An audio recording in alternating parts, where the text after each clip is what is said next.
So it's now my great pleasure to introduce Barrie's daughter, Gabrielle deVeber, his eldest daughter, professor of pediatrics at the University of Toronto. Gabrielle is also the senior scientist in child health at the Hospital for Sick Children, where she specializes in childhood stroke and neurology. She is the recipient of numerous awards for her achievements in the field of child health.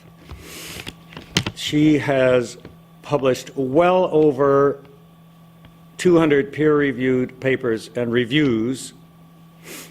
I'm also a professor, and I've done about 1/10 that number.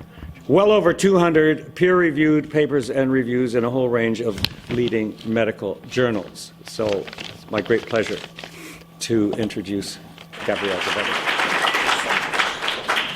Thank you so much, Dr. Jennels, for that really lovely introduction. Thank you, everybody, for honoring the deVeber Institute and the work that they do, and my father, those of you who knew him, with your presence here. Great, thank you.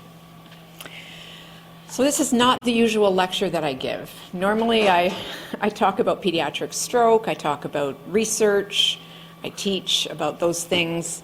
This is a very personal talk I'm going to give, and it's about my dad, who was obviously my inspiration. If you look at my titles, they're kind of mirrored in Dad's titles, and I did definitely follow in his footsteps. And so I'm going to talk really about the parts of my dad that might not be known to those of you who knew him through the deVeber Institute work that he did, work in bioethics. And those are things that relate especially to me, physician, scientist, and family person. Okay, so this is the first slide, and this shows Dad when he was instrumental in developing a maternal serum that was given to mothers with babies who had an Rh blood type that was different than theirs, and in whom the babies would often die because an antibody would be formed by the mother's blood against the baby. And so when he went to work in Winnipeg as an immunology fellow, he and Dr. Chown developed the Rh serum, which is given to the mother to prevent the death of the baby. So you can kind of see a theme here. And that was before he actually started practice. So that's the first one I wanted to show.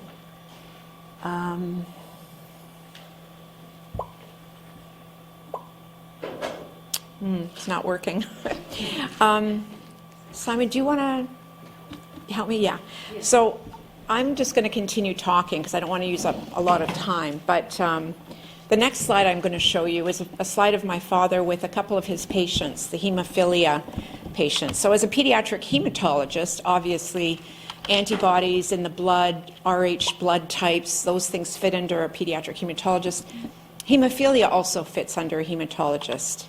And in Dad's work, he looked after several hundred boys with hemophilia in London, Ontario. These are three of his favorite patients. He had many more.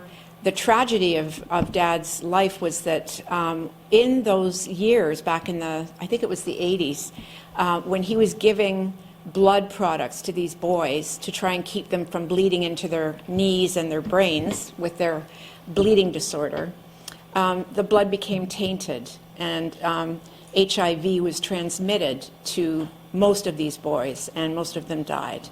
So that was a tragedy, and something that I don't think he really ever got over, to have saved them from one disease and then have killed them with a treatment.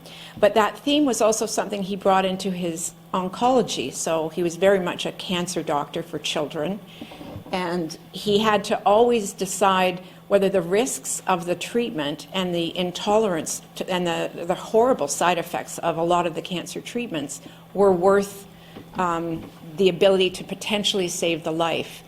And some of his young patients had very strong opinions on the matter. And, you know, they said, I don't want that stuff anymore, because they didn't feel as bad with their cancer as they did with the treatment.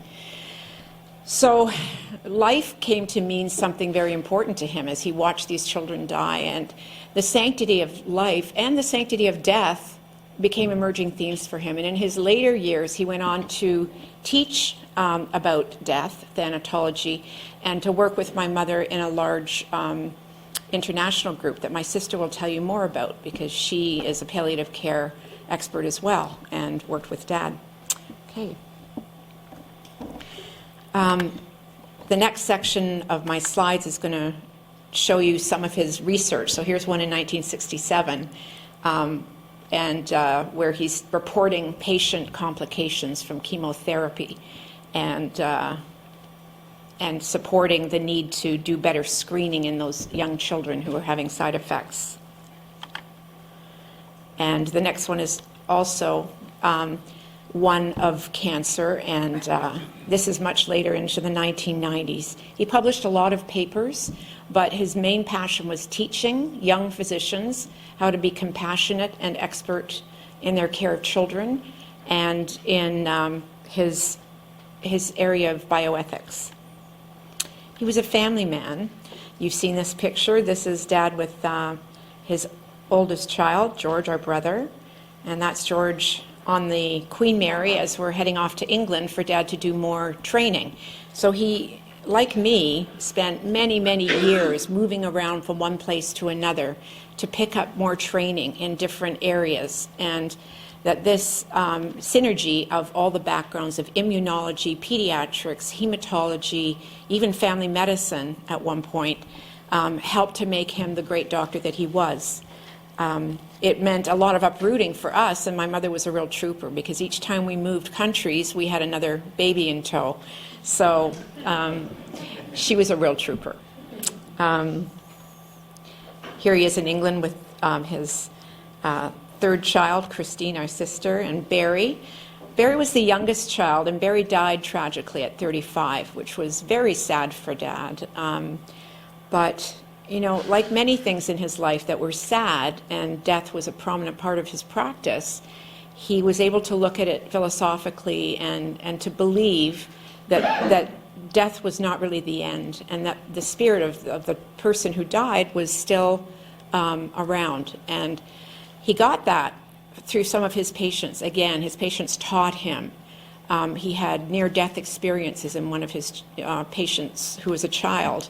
And then he started to study it and realized that this near-death experience was common to many people who were dying. And that gave him a lot of comfort. And it gives me a lot of comfort, because I know that Dad is in this room enjoying the group of you and this celebration. He loved fishing.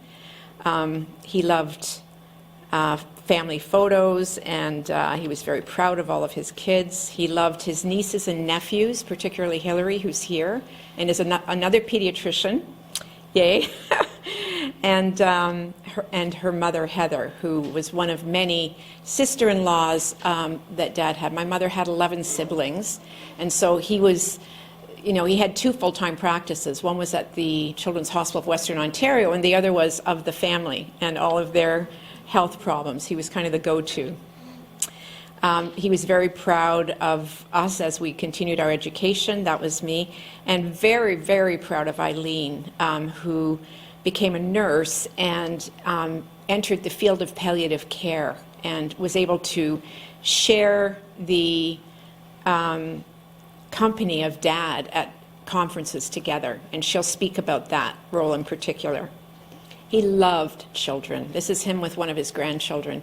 He adored children, and he had a magic with them. They recognized in him, as you'll see in some of the comments, that he respected them, and he cared about them, and he treated them as full human beings. Again, very proud grandfather. He was also so in love with children that he would suffer any humility to make them happy. And this is a classic example. So here's Dad. He's had his hair gelled up in a peak. He's got a flower in his mouth, which was put there by his niece.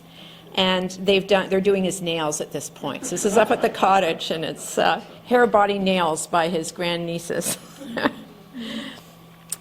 This is him with his grandchildren, Sandy and Adam, and the globe in the background is very important because Dad and Mom both were travelers, intrepid travelers. This is them with Maddie, my daughter, and this is with Sandy as he graduates with his master's, and this is with Nico, who is an actress. This is the clan having a wonderful wagon ride on time around this time of year in October. And then this slide just shows Dad, which is in a role that he played a lot, and that was he seemed to MC or be the master of ceremonies or speech giver at many, many, many events because he had a charm and he had an ability to put people at ease and to entertain them with his stories and to really, in this case, poke some gentle fun at people like my cousin Nancy at her wedding. Again, a family photo. This is Dad in January of last year on his 90th birthday, and we had a big celebration for him at the retirement home where he was, and he was very, very happy with that, and I'm glad we had that because a month later he died, almost a month to the day. He was a loving husband. You've seen these pictures. Cottage was his biggest respite. When he got to the cottage, you could just see his shoulders go down, and his busy, busy head, which rarely stopped, would at least slow down, and he could really get into the sunset and be in the moment. The dancing's been mentioned. It was a big part of Mom and Dad's relationship, and they were very much in love. The world traveler Dad. So after he retired, he spent a year in Kenya and did pediatric oncology care there. He not only looked after the children in the hospital with cancer, mostly advanced cancer that was horrific because it's treatable stuff. He actually got so tired of seeing these children come in and there being no chemo for them that he started knocking on doors, and he went to all the pharmaceutical companies to ask them to give him drugs that were a month or a short amount out of date because he knew scientifically that those drugs were still better than nothing.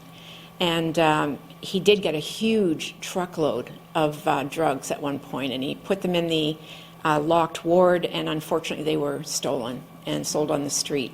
And that really gutted him. I think at that point he kind of saw how big the problem is, and that, you know, you do the best you can, but you don't expect the outcome to be rosy. So then they were in Saudi Arabia for a year, Mom having to wear a lot of veils because she had blonde hair, which is very difficult over there. So this is one of his trips. This is the Mount deVeber trip. There's a mountain called deVeber after his grandfather, who was one of the first 4 senators in Alberta. And so a bunch of us went up on horseback for 10 days. There he is with my husband, David, and one of his favorite people in the world. This is a trillium.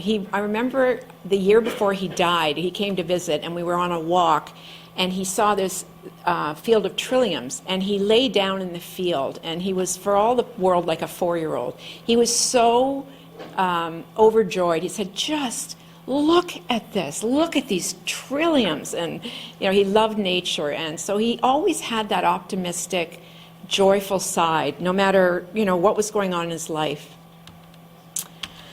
So these are some of the quotes from students and patients. I remember him very fondly from medical school as a highly principled, empathetic, compassionate, and wonderful person, and the influence he had on me. I can't tell you the number of people in my training and in my practice who have come up to me, and maybe Hillary's had this experience as well, where they say, your father, I remember him, he taught us. He had his door open. I remember going in there when I was in crisis over something, and he listened and he cared and he helped put me back together again. And, you know, people who in pediatrics said, your father changed my life because he became my role model, and I decided to go into pediatrics because of him.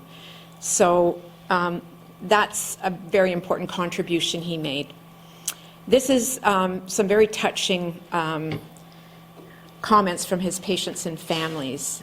Always kind, never rushed, always having the time to talk as long as we wanted. I mean, most of us in our day-to-day work don't have that luxury. We kind of have to clip through at a pace. But he would rather stay late and have that time because it meant a lot to him and to his patients. Here's a couple, again, saying kind and caring man. We will always remember that he was a very nice man. Caring and compassion to his work, unheard of in those days. One of his close friends is a social worker, and she said he was a social worker before social workers really came in, but at the whole person, the patient, the family, and friends. Sure hope there's peanut butter up in heaven. That was one thing that he really became famous for. This is another one, kindness and compassion. Loved and revered by all who shared his devoted experiences. These are now medical colleagues. Kind, empathetic, very conscientious. Picked me up after my safari. This is one of my favorite quotes. My knight in a knee-length white lab coat. That is my memory of Dr. deVeber. From the age of 3 until my mid-teens, I always looked forward to my appointments with him. He always greeted me with a big hug and made me feel like I was the most important patient in the world. You'll forever be my hero. And then thank you for founding Camp Trillium, another accomplishment where he started this very large camp now for children with cancer and their siblings. And that was a big thing for him, that the children, the siblings and the parents not be left out of the picture. The first doctor to treat me like a human being instead of a file number. Although I was merely a child, he always extended to me the courtesy of explaining when residents or other specialists wished to view my hemangioma. It's a blood problem on the face, usually. And he always asked my permission to include them in my care. He was an angel in a white lab coat and will forever be in my thoughts and my hearts. More here, and I think I'll really, the care he took of my brother. This one was very touching, and Dad was very touched by this. This is a woman who wrote in. Her husband is a survivor of cancer. Glenn desperately wanted to go home for Christmas. So at this point, I think he was 3 years old. So this little 3-year-old boy's on the ward. It's Christmas. He's got cancer. He's getting chemo. But he didn't have the nerve to ask Dr. deVeber when he came in to see him with his team on rounds one morning. Shortly after they left the room, Glenn darted after Dr. deVeber down the hall and threw himself at the doctor, crying and pleading to go home for Christmas. Glenn said that Dr. deVeber knelt down to him, held him, listened to him, and reassured him that he would do his best, and Glenn made it home for Christmas. Now that's touching people in your life. So I want to close the talk by again thanking all of you for being here and thanking the organizers for inviting me to speak, and bidding a really big, we love you, Dad, and glad you're here, and thanks for everything you've done.